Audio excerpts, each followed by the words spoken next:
When I started this podcast last year, I had a number of rules that I set out for myself. And among them was a rule that I wasn't going to turn this podcast into a commentary on contemporary events and not to be a current news podcast that would have my immediate reactions to things going on.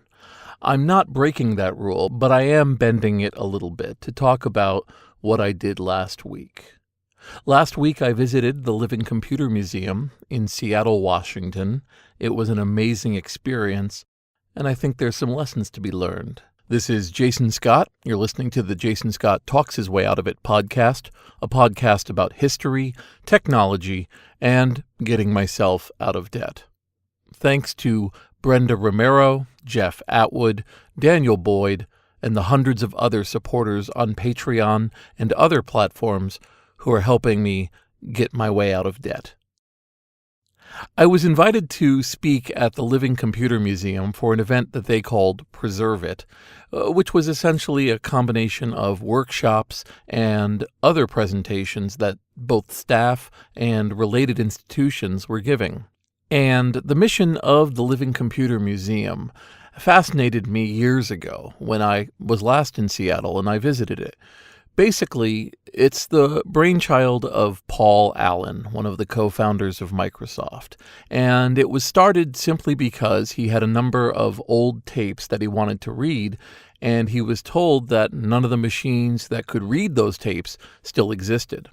So he threw what for him was probably a small amount of money into bringing back a number of servers and mainframes that had long ago gone out of commission.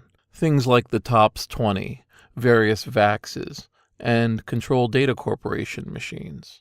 You don't just bring these machines back either. You have to bring back the environment that'll allow them to run. That means additional power, raised floor, sometimes liquid cooling, and a whole range of maintenance that goes along with it that perhaps only a multi-billionaire can afford. Once he did this, the machines stayed up, and you were able to log into them from the internet. So it was possible to both visit these machines and keep visiting them virtually from anywhere in the world. When I visited the Living Computer Museum in 2012, it was just starting out. It had been around for quite some time, nearly a decade, but it was opening to the public, and there were rooms that I could be taken through that had piles of machines. There were a lot of dreams happening there, collections of teletypes, collections of microcomputers, and the story of the early days of Microsoft up on customized poster board. And even then, there was this ethic that is not everywhere in computer museums and which has survived to the day, which is the idea that computers should be experienced in the now, in real life, not just behind a piece of glass, not just emulated, not just an abstract concept looking at you from a poster or from a book, but something you can sit down at, go through, play with, and experience. Again, when I had gone through the Living Computer Museum a number of years ago, it was mostly a small room you could walk around in, and then a whole bunch of machines scattered in warehouses. Not so this time. I flew from New York to Seattle, and I went almost immediately to the museum to get ready for my keynote, and I was just blown away at what had happened to the place in the years since I'd visited. The computer room was still there. It had a few extra machines, and there were still displays that you could look at and play with computers. But the whole thing was now on 2 floors, actually 2.5. There was a meeting room area. There were workshop areas. There were those museum shelves that they make where you can turn them into any sort of display over the course of a year. At one time, it might be about abacuses. Another time, it might be a self-driving car demonstration. It could be anything people wanted it to be at any given time. They had actually created a 1970s, 1980s basement with working answering machine and telephone that you could call anywhere in the country with. You could sit in a wood-paneled room with low lights and all sorts of artifacts that you could pick up and go through as if you were sitting around in a real basement. There was a multi-console machine sitting on a CRT television. You could play games with people. You could experience a real living room from 40 years ago. And right next to it, a fully functioning arcade with free arcade machines, a neon glowing light, and a payphone that also worked. Next to that, a recreated 1980s classroom with all Apple IIs and a pre-recorded tape of a teacher droning on about teaching BASIC on Apple II. There were lockers. There was a shelf full of books you could read, and while I was standing there marveling, I watched a mother bring in her daughter and explain to her what going to school was like for her when she was her age. Maybe that made me a little more emotional than I'm willing to admit. The museum, which had previously been a middling size, and like I said, primarily one large room, was now a wide open set of spaces that flowed from one to another. There were stairs and elevators going between different sections. There were all sorts of interesting designs in the walls and murals and portrayals of computers playing a part in daily life. There was a display case that had one of the Atari cartridges taken from New Mexico during the dig a few years back. There was an Apple I that you could play with through a remote keyboard, and there was an Alto, a Xerox Alto. And what fascinated me here was that there were two machines side by side. One was an original Xerox Alto with the original parts that you could play on and interact with. And right next to it was the Contralto, which was an emulated Alto that was built in a 3D printer with its own flat screen instead of a CRT and its own stand and keyboard. So here was the original, and right next to it, the potential future under an emulated world. Walking around before my keynote, I was just taken with how much emotion I have for the original plastic and metal creations of the 1970s and 80s, let alone these mainframe giants that were never part of my life directly, and which I could walk right up to and interact with as they sat there, living, breathing, connected. And it was all being done in the cleanest, most professional way by people who had training in this, who had training in archiving and device creation and programming. The thing about the Internet Archive, and we discussed the differences, is that the Internet Archive doesn't have a lot of people working in what one would think of as library and directory work. It's mostly about development, system administration, keeping those petabytes and petabytes of data up and running for people to interact with. But at the Living Computer Museum, they have a good amount of people doing all sorts of work in cataloging and description and acquisition and making sure that all of the displays are working as they intended to.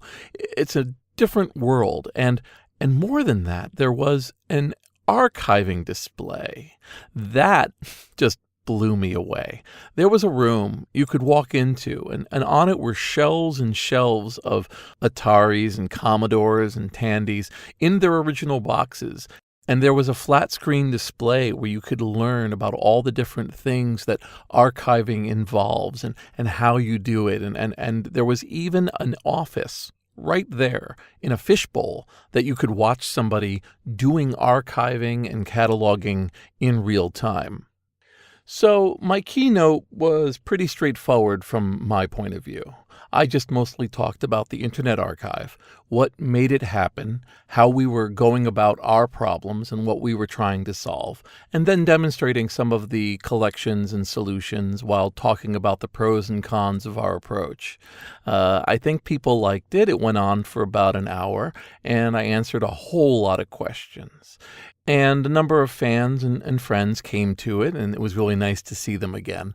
Among them is Stephen Jones, who works at Living Computers and was interviewed for the BBS documentary. He's behind the SDF system. There were people who were from the local tech and vintage communities, people who had been working with me on scanning stuff into the Internet Archive. It's really nice to really meet up with people. So at the end of it, we were down to the last few people, and I was discussing emulation and showing how we could emulate all sorts of interesting things. And I noticed that one of the caterers kept hanging around and asking me questions. And he was wondering about my ability to emulate some of the older systems. And he actually wanted to know, how do you find out who made one of these original games? And that's an interesting problem in the case of arcade games, especially Japanese arcade games. The documentation for Japanese arcades of the early 1980s are mostly in Japanese, which means it's harder to search for names.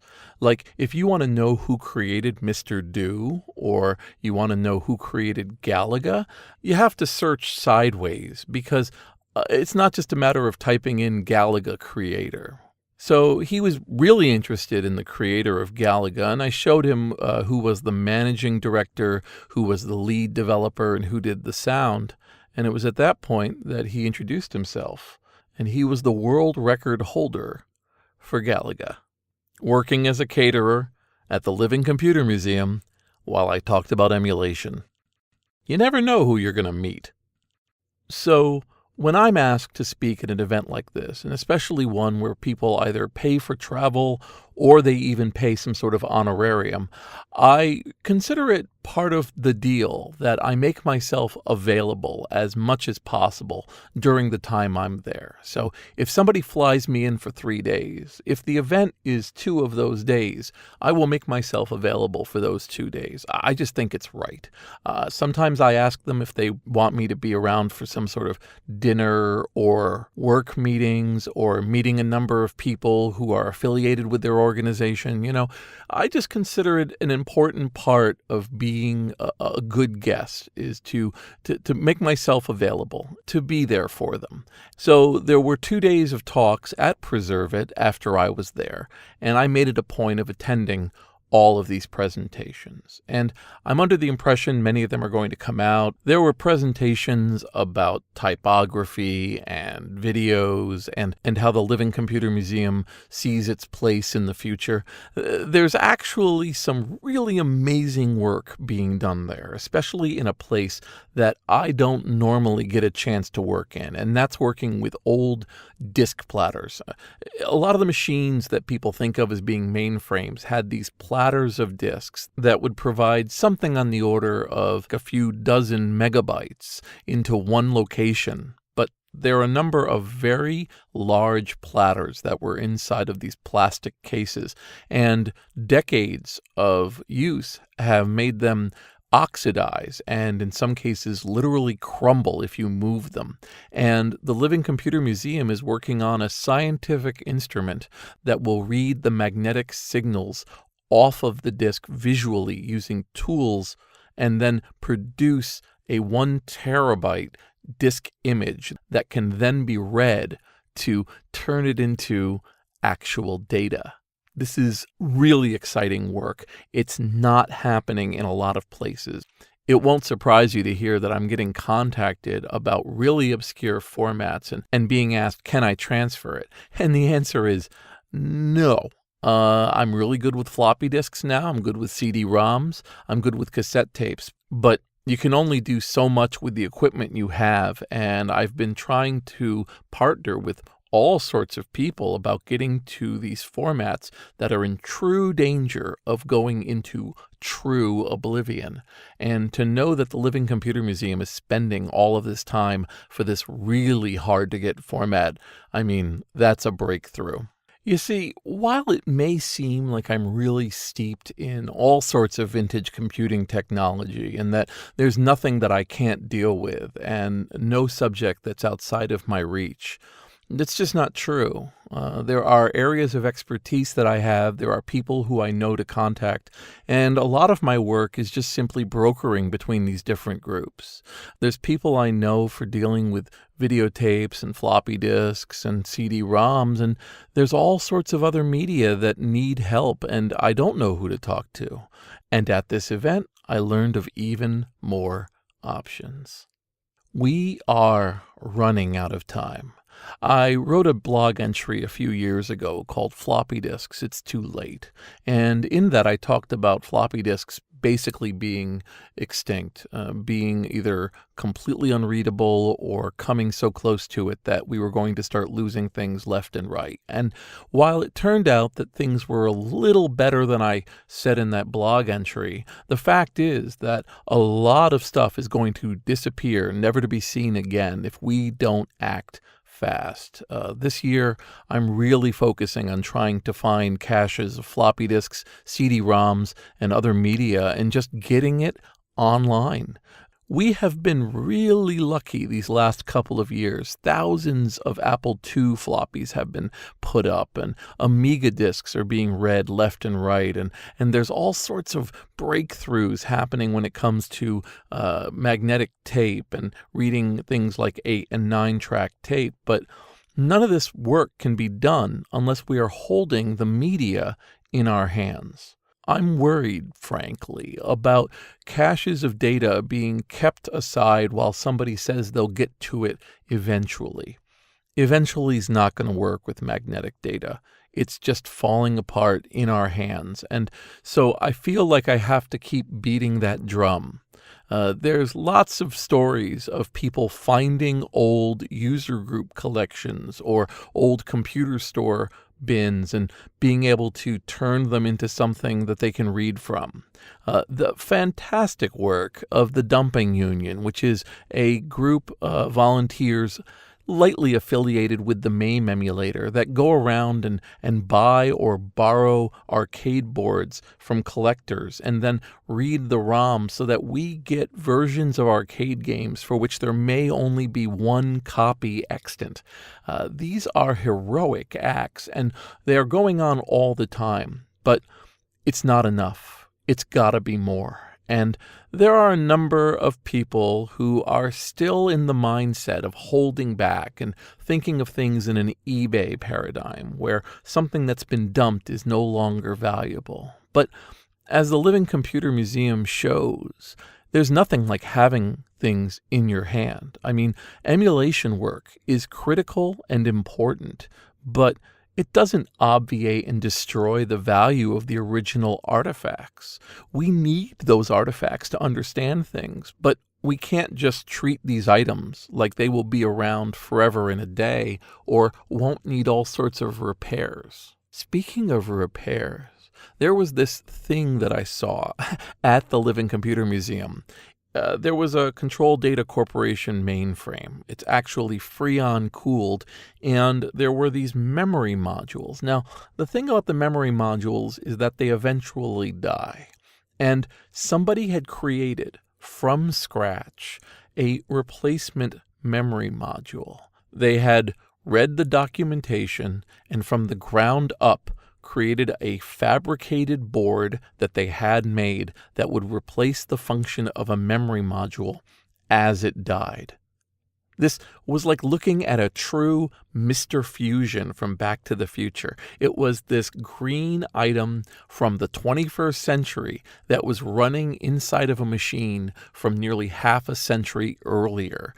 It's a miracle that this happened, and I was told that it just worked. Like the first time they plugged it in, the machine didn't know the difference, and it all just ran. What a miracle. These are the things that just get me out of the bed in the morning. The idea that if we take an effort, if we consider these things valuable, that this history is going to be okay. Visiting this museum was like having my batteries recharged, frankly. I mean, my energy doesn't flag much for this history, but it can be a little bit daunting to feel like I have piles of items to go through, that I have a lot of questions and answers to come up with them. Some of the things that people contact me about, they're basically requests for me to write a historical essay about how to scan, or how to read a ROM, or how to make an emulator work. And it gets you down because it's just a whole bunch of saying the same things to people. To watch a place that from the ground up was building itself to teach, to make people aware, to bring history alive again, and doing it every day, and doing it with a grace and a style that just is breathtaking. Like I said, it recharged me. And if you're lucky enough to be passing through or living in Seattle, you have to check this place out. In my conversations with some of the staff, they told me about how people seem to discover that it exists, and they can't believe it's existed for all these years, and they haven't stopped by or they weren't aware. Well, let me tell you, it's worth the trip. If you're into vintage computing, it's worth building a flight around. It's that good. And my hope is that the next time I'm in Seattle, that the place will be even more breathtaking, and I'll tell you that it will not be 4 or 5 years before I visit again. So thanks to the Living Computer Museum for bringing me out there, inspiring me, and doing what they do day in and day out, and really making a difference. I will be back very, very soon. This is Jason Scott. You've been listening to the Jason Scott Talks His Way Out of It podcast. Thanks to James Bekoyanu, Sam Johnston, and the hundreds of other supporters who help make this podcast possible. Like I said, I normally like to talk about things in the past and bring them together into conclusions and stories, but it was such a great time last week that I wanted to share it. And while it's really good to know about how things used to be, to know that in the present day there's a place like this museum doing this sort of work, I thought the word had to get out there. Too often I find out about things after they're gone. It's the nature of life. You just discover that there was a really cool thing going on.